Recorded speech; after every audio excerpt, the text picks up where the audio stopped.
Hi hello. അപ്പോൾ ദാ ഇന്ന് നമ്മൾ നല്ലൊരു മാമ്പഴ പുളിശ്ശേരി ഉണ്ടാക്കാൻ വന്നതാണ് കേട്ടോ. അപ്പോൾ നമ്മൾ ലാസ്റ്റ് മാങ്ങ കേട്ടോ, ചെറുതും വലുതൊക്കെ ആയിട്ട് കുറേ മാങ്ങ ഉണ്ട് കേട്ടോ. അപ്പോൾ ദാ ഞാൻ മൺചട്ടിയിൽ മാമ്പഴം ഒക്കെ തൊലിയൊക്കെ കളഞ്ഞ് ഇട്ടിട്ട് അതിലേക്ക് പച്ചമുളക് കീറിയിട്ടിട്ടൊക്കെയാണ്, മഞ്ഞൾപ്പൊടി മുളകും പൊടി ഇട്ടിട്ട് ഇത്തിരി വെള്ളം ഒഴിച്ച് കുറച്ച് ശർക്കരയും കൂടി ഒഴിച്ചിട്ട് നമുക്കിത് നന്നായിട്ട് ഇളക്കി കൊടുക്കാം. എന്നിട്ട് ഒന്ന് വെന്ത് വരണം കേട്ടോ. അപ്പോൾ ഒന്ന് അടച്ച് വെച്ചിട്ട് വേവിക്കാം. അപ്പത്തിന് നമുക്ക് ഇതിലേക്കുള്ള അരപ്പ് തയ്യാറാക്കാം.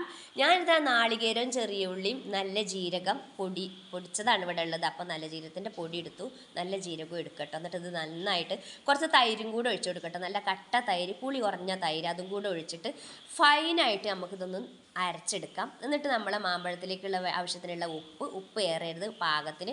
അപ്പോൾ നമ്മളെ ശർക്കരയും ഉപ്പും പച്ചമുളകും മഞ്ഞൾപ്പൊടിയും മുളകും പൊടിയൊക്കെ ആയിട്ട് ഇത് റെഡി ആയിട്ടുണ്ട് കേട്ടോ. അപ്പോൾ ഇനി നമുക്ക് ഇതിലേക്ക് കുറച്ച് ഉലുവ വറുത്ത് പൊടിച്ച് ചേർക്കുക.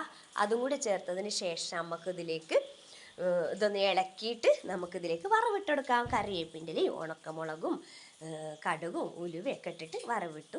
അപ്പോൾ അതാ നമ്മുടെ മാമ്പഴ പുളിശ്ശേരി അടിപൊളിയായിട്ടുണ്ട് കേട്ടോ.